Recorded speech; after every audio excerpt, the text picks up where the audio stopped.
2 दिन की जिंदगी, चला चली का ठेला है। कोई चले गए, कोई जा रहे हैं, कोई तैयारी में लगे हैं। ध्यान रखना, सबको जाना है। जो पानी कमरे के अंदर घुसता है, जो पानी कमरे के अंदर भर जाता है और उस पानी की यदि निकासी ना हो तो भरा हुआ पानी दीवालों से रिसना प्रारंभ हो जाया करता है। कहते हैं ना कि सीलन आ गई दीवार पर। ध्यान रखिए, और जो आदमी परिग्रह से अपने आप को भरते जाता है, वो जब निकासी नहीं होती है तो सारी निकासी शरीर की बीमारी बन करके निकल जाया करती है। ज्यादा आसक्ति, ज्यादा परिग्रह, ज्यादा राग, ध्यान रखना, रिसने लगेगा शरीर से, कुछ नहीं कर पाओगे। ज्यादा जोड़कर रखोगे, कौमा में चले जाओगे, नौकर चाकर ऐश करेंगे, तुम पड़े रह जाओ। ज्यादा मत जोड़ो, छोड़ने की ताकत रखो। मेरे भाई, वृक्ष फल लुटाते हैं, इसलिए उनमें फिर से फल वापस आ जाया करते हैं। जो लुटाएगा वही लौट करके आएगा। गाय दूध देती है तब फिर उसके स्तन भर जाया करते हैं। गाय दूध ना दे, गाय का दूध ना निकालो तो बेचैन हो जाएगी, उसका जीना हराम हो जाएगा। ध्यान रखना, दूध निकालना पड़ता है। जैसे गाय के दूध को निकालना पड़ता है, वैसे धनपतियों तुम्हारी दौलत को भी हमें निकालना पड़ता है, वरना तुम निकालने को तैयार नहीं हुआ करते हो। ध्यान रख, ये बनियों का पैसा कोई नहीं निकाल सकता। मजाल सगे बेटे को भी अदालत में ले जाएंगे। ये बाणियों का पैसा 3 लोग निकालते हैं। ध्यान रखना, एक तो डॉक्टर, ऐसी बीमारी देगा, ले आओ 10 लाख 5 लाख अपोलो, जाओ बेटा, ले जाएगा डॉक्टर। करना धरना कुछ नहीं, जाओ ये टेस्ट कराओ, वो टेस्ट कराओ। पहले के समय वैद्य नाड़ी देख के बताते थे तुम्हें ये बीमारी है, अब डॉक्टर नहीं बताते, मशीन बताती है कि तुम्हें ये बीमारी है। ये test, blood test, urine test, ये टेस्ट, ये सोनोग्राफी, प्लास्टिक, दुनिया भर का करा दिया। लास्ट में डॉक्टर बोलता है सब नॉर्मल, लगा दी आग पूरे पैसों में हमारे। जब नॉर्मल था तो क्यों बर्बाद करा दिए मेरे पैसे भैया। डॉक्टर लोग बड़े मजे में है, बैठे क्या यहाँ पे होंगे 2-4, उनका सिंबल देखना, क्रॉस, रेड क्रॉस, लाल रंग, प्लस। प्लस का मतलब जानते हो, मरीज बचे या जिए, अपन तो समझ आए, मरीज बचे या जिए अपन हर हाल में प्लस। कभी कभी तो ये होता है मुर्दा धरा रहता है, मशीन सांस ले रही, 1 दिन का किराया बढ़ेगा। डॉक्टर हमेशा प्लस में।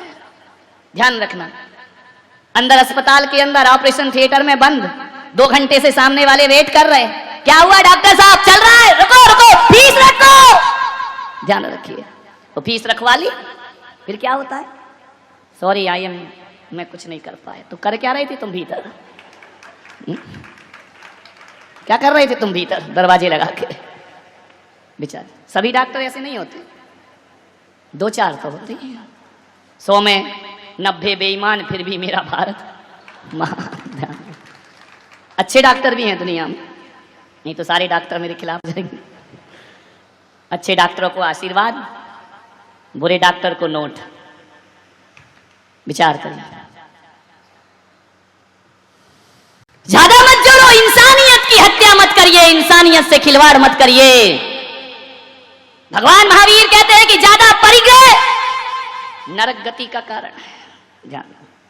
तत्वाद सूत्र में कहा, बब्बारम परिगत्तो सा नरकस्याविषा, नरक में जाता है वो जीव जो बहुत आरंभ परिग्रह रखता है। महावीर की नजरों में एक हिंसा करने वाला उतना पापी नहीं है, महावीर की नजरों में चोरी करने वाला उतना पापी नहीं है, महावीर की नजरों में झूठ बोलने वाला भी उतना बड़ा पापी नहीं।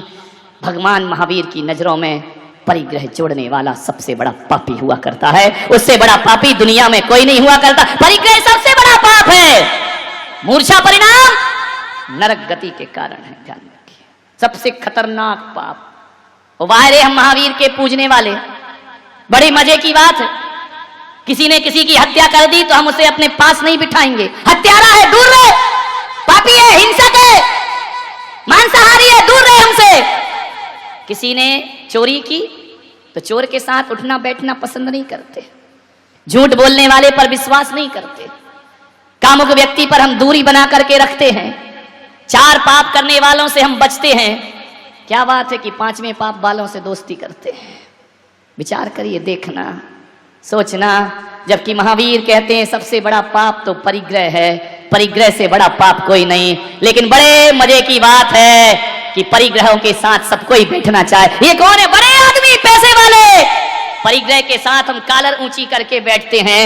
परिग्रही व्यक्ति को माला डलती है, स्वागत होते हैं, और तो और महाराज भी अपनी पिच्छी उसके ऊपर रख दिया करते। विचार करिए, तीखी बात है। परिग्रह का सम्मान क्यों, जबकि वो तो पाप है। महावीर ने उसे सबसे बड़ा पाप बोला है, नरक गति का कारण बोला है। बताओ फिर परिग्रहियों को मालाएं क्यों पहनाई जाती हैं? परिग्रहों का सत्कार क्यों होता है? परिग्रहियों को, एक गरीब है तो पीछे है, अमीर है तो आगे है। तो महावीर कह रहे हैं इससे बड़ा पापी दुनिया में कोई दूसरा नहीं हो सकता है। ध्यान रखिए, परिग्रह 5वां पाप है। तालियां मिलती हैं उसे, मालाएं मिलती हैं उसे, सम्मान मिलता है उसे, प्रशस्ति पत्र मिलते हैं, सम्मान पत्र लटकाए जाते हैं। परिग्रहियों को ध्यान रखना, परिग्रह का इतना स्वागत क्यों? विचार करना है आपको। मालूम है, आप यदि एक परिग्रह की बात कर रहा हूं, परिग्रह का अर्थ है आवश्यकता से अधिक। जो तुम्हारा बैंक में पड़ा है वो परिग्रह है, जो घर में उपयोग हो रहा है वो आवश्यकता है, जो जेवर महिला पहनी है वो आवश्यकता है, और जो diamond set, golden set locker में रखे वो परिग्रह है। शरीर के अलावा जो भी है वह परिग्रह है, जितना उपयोग है वो आवश्यकता है।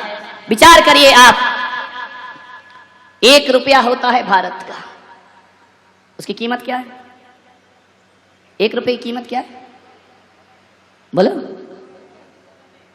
100 पैसे। विकास बाबू, 1 रुपये की कीमत 100 पैसे। रविंद्र, सब गलत, मेरी परिभाषा ही अलग है। भारत की जनसंख्या कितनी है ये भी नहीं मालूम? 125 करोड़, 125 करोड़।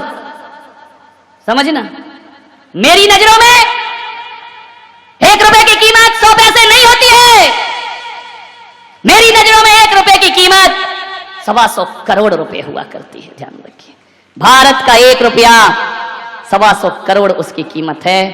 क्योंकि भारत का 1 रुपया, एक सिक्का जब टकसाल से निकलता है और एक हाथ से दूसरे हाथ में वो 125 करोड़ के हाथ में जाता है, उसकी कीमत 125 करोड़ रुपए हो जाया करती है। 125 करोड़ लोगों की आवश्यकता की पूर्ति करता है वह, 125 करोड़ लोगों के हाथ में जाएगा, 125 करोड़ लोगों की आवश्यकता पूर्ति करेगा। इसलिए वह 1 रुपया जो है उसका 125 करोड़ मूल्य अपने आप हो जाया करता। विचार करना है आपको। ध्यान रखिए, जो सिक्का, जो राशि चलन से बाहर हो जाती है वह लोगों को भुखमरी, बेरोजगारी और फुटपाथ पर सोने को मजबूर किया करती है। और इसका जिम्मेदार यदि कोई होता है तो वो धनपति होता है, जो पैसा जोड़ जोड़ करके मर जाया करता है। ध्यान रखिए, यदि हर धनपति अपना पैसा स्टॉक करना बंद कर दे तो भारत से बेरोजगारी रातों रात खत्म हो जाएगी। ध्यान रखिए, जोड़ जोड़ के नेताओं ने विदेश में रख रखा है, धनपतियों ने घरों में जम कर रखा है। रुकेगा, गरीबी बढ़ेगी, भुखमरी बढ़ेगी, बेरोजगारी बढ़ेगी। इसलिए महावीर बड़े गहरे दार्शनिक हुए। महावीर जैसा वैज्ञानिक कोई ना हुआ। उन्होंने कहा कि नहीं, हत्यारा तो एक को मारेगा, लेकिन गड़ा के रखने वाला हजारों लोगों की मौत में कारण बनता है, सैकड़ों की मौत में कारण बनता है। इसलिए परिग्रह सबसे बड़ा पाप हुआ, सबसे बड़ा पाप है परिग्रह। एक चोर कितने घर की चोरी करेगा? 1 घर की, 2 घर की, बैंक लूटेगा। लेकिन तुमने 1 रुपया गड़ा रखा है तो 125 करोड़ की अरमानों को दफन कर दिया है। तो सबसे बड़ा पाप ही। एक सेठ था, बड़ा कंजूस, मक्खी चूस, कभी दान पुण्य नहीं करता। एक दिन वो मेरी सभा में आके बैठ गया। कहां बैठा? कंजूसों की जगह तो गेट के पास ही होती है। जूते चप्पल रखे वहां आके बैठ गए, करोड़ों रुपए अरबों कमाए। सारा मोहल्ला गाली देता कि खट कंजूस, महाराज है तो बड़ा था पैसे वाला, लेकिन जिगर और गुर्दा इतना सा है। हर आदमी का गुर्दा इतना ही होता है, ज्यादा थोड़ी होता है। दिल बड़ा नहीं है, पैसा नहीं निकलता इससे। पूजा करता था, भक्ति करता था, दान नहीं करता था, पीछे बैठा। एक दिन मेरे प्रवचन सुन लिए, ना जाने उस पागल को क्या सूझी, छाती पे पत्थर रख के लोगों ने उंगली कर दी कि हाँ हाँ हाँ हाँ चढ़ा दिया। अब सेठ जी तो फंस गए बुरी तरह। ले ली 1 लाख की बोली, और जैसे ही उसकी बोली हुई कि संचालक ने तोड़ दी, ये मुर्गा ज्यादा नहीं फंसेगा, इसको निपटाओ पहले, ये जिंदगी में पहली बार लाख मुख से निकला है, नहीं तो ये तो खाकी खाक वाला है। बोले देख 2 3। पूरे पंडाल ने इतनी जोर से तालियां बजाई, इतनी जोर से जैसे तीर्थंकर का जन्म हो गया हो, इतने खुश हुए, बहुत तालियां बजी। बोला रे भाई आइए, सेठ जी आइए। स्टेज पे आए, माला पहनाई। उसने कहा महाराज 1 मिनट माइक दोगे? मैंने कहा दूंगा। बोले आपसे शिकायत है। मैंने कहा करो, परवाह नहीं। बोले महाराज ये बोली मैंने ली नहीं है, मैं तो ये देख रहा था कि तुम्हारी सभा में भी गरीब और अमीर का भेद रहता है। मैं 8 दिन से प्रवचन में आ रहा हूं, किसी ने मेरी तरफ पलट के नहीं देखा, किसी ने ये नहीं कहा कि सेठ जी वहां क्यों बैठे हो। और आज लाख रुपया दिया और इधर आ गया स्टेज पे, ये माला, ये पगड़ी। अरे तुम्हारा तो धर्म का दरबार है, तुम तो बाबा बैरागी हो, अरे बीतरागी संत। तुम्हें तो ऐसा नहीं करना चाहिए ना कि आप धनपति को तो पिच्छी लगाते हो, सम्मान देते हो। ये सब तुम्हारे भीतर भी बैठा है ऐसा सेठ। बात तुम्हारी है, कह मैं रहा हूं, तुम कह नहीं पाते हो कि महाराज का हाथ तो पैसे वालों के ऊपर है, महाराज की पिच्छी तो वहीं लगेगी, उसे ही टाइम मिलेगा, उसे ही वक्त मिलेगा, उसे ही वात्सल्य मिलेगा। सेठ ने कहा कि आप भी ये भेदभाव करते, हम तो संसारी लोग हैं, हम तो करेंगे ही करेंगे। आप सन्यासी हो, ना आपके आगे कोई ना पीछे कोई, फिर धनपतियों के सिर पे हाथ क्यों रखते हो? प्रश्न बहुत अच्छा था, भरी सभा में पूछा। मैंने कहा उत्तर मुझे भी आते हैं। मैंने कहा बिल्कुल सही कहा आपने, और मैं तो क्या, दुनिया का हर संत धनपतियों का स्वागत तो कराते ही है, दूर से भी दिख जाए, आइए साहब पगड़ी पहनाओ, माला पहनाओ, स्टेज यहां बैठिए। मैंने कहा एक बात बता दे सेठ, पैसा तेरे पास इस बोली के 5 मिनट पहले भी था और पैसा अब भी है।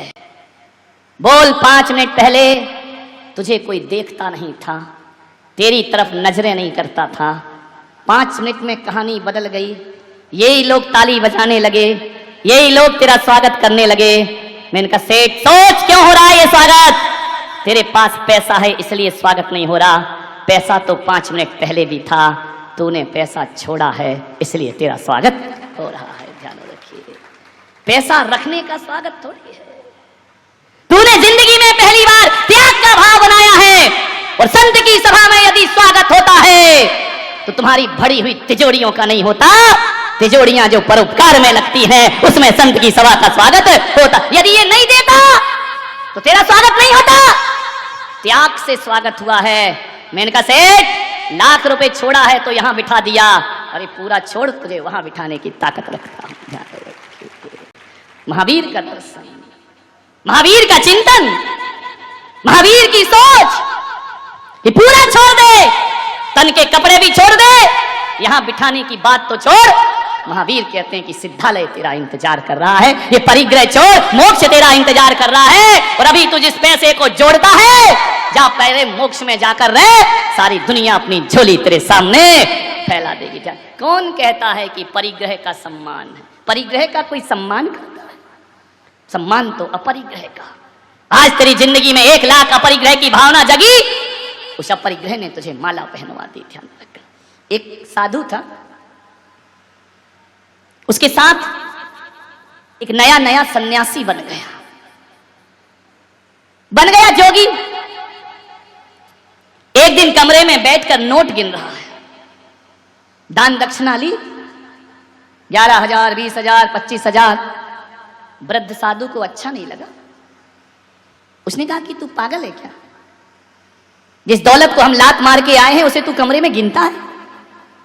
लोगों की श्रद्धाओं के साथ खिलवाड़ कर रहा है, नोट अपने पास रखता है। अरे छोड़ दे पागल, तेरा सन्यास का रास्ता है।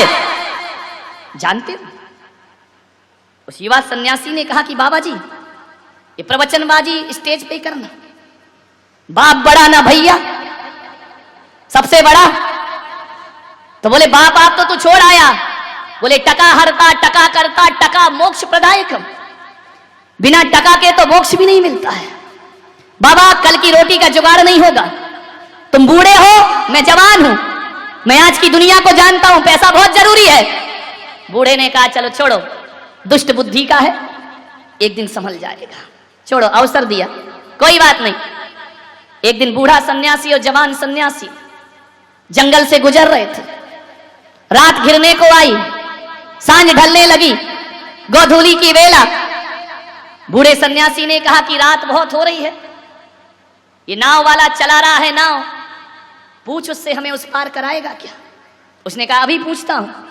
दौड़ा दौड़ा युवा सन्यासी गया। बोले माल नाविक, क्या हमें उस पार पहुंचाएगा? नाविक ने कहा सुबह से आज किसका मुंह देखा मैंने, बोहनी बट्टा तो हुई नहीं, और शाम को घर जाने का समय है। ये बाबा बैरागी अक्खड़ पक्कड़, इनके पास होगा क्या? चलो चलो, मैं नहीं कराता नाव पार। युवा सन्यासी ने कहा क्या चाहिए? बोले उतरवाई लगेगी। बोले देंगे। मल्लाह की आंखें फट गई, ये बाबा कहां से देगा? बोले देंगे, हैं हमारे पास। तो उसने कहा बैठो। दोनों को बिठाया, उस पार पहुंचाया। युवा सन्यासी ने झोली में से नोट निकाले, बूढ़े को दिखाए। कह रहे थे ना कि पैसा कुछ नहीं होता, लो दिखा के चमचमाते लहराते नोट दिखाए, उसे दिए, उस पार चले। थोड़ी दूर चले कि युवा ने कहा बाबा आ गई अकल ठिकाने, कि बाप बड़ा ना भैया, सबसे बड़ा। ये पैसे नहीं होते तो आज हमारी नाव इस पार नहीं लगाता, सारी रात ठंड में गुजारना पड़ती। बूढ़ा सन्यासी जोरों से हंसा ठाके लगाकर। बोले पागल तू अभी भी नहीं समझा? बोले इसमें क्या समझना, तुम्हारी बात मान लेता, पैसा नहीं रखता, इस पार नाव कैसे आती? बूढ़े ने कहा अभी भी नहीं समझा, कैसा बावला हुआ है तू? बोले क्या मतलब? बोले जो 20 रुपए तूने उसे दिए हैं, यदि 20 रुपए दबा के रखता तो नाव पार कभी ना होती, 20 रुपए छोड़ दिए इसलिए तेरी नाव इस पार आई। एक बात ध्यान रख, रुपयों को रखने से नैया पार नहीं हुई, बल्कि रुपयों को गांठ में निकाल कर त्याग करने से नाव पार हुई। अरे पागल, पूरे फेंक दे, नदी की क्या बात, संसार से भी पार हो जाएगा। ध्यान रखिए। कौन पार?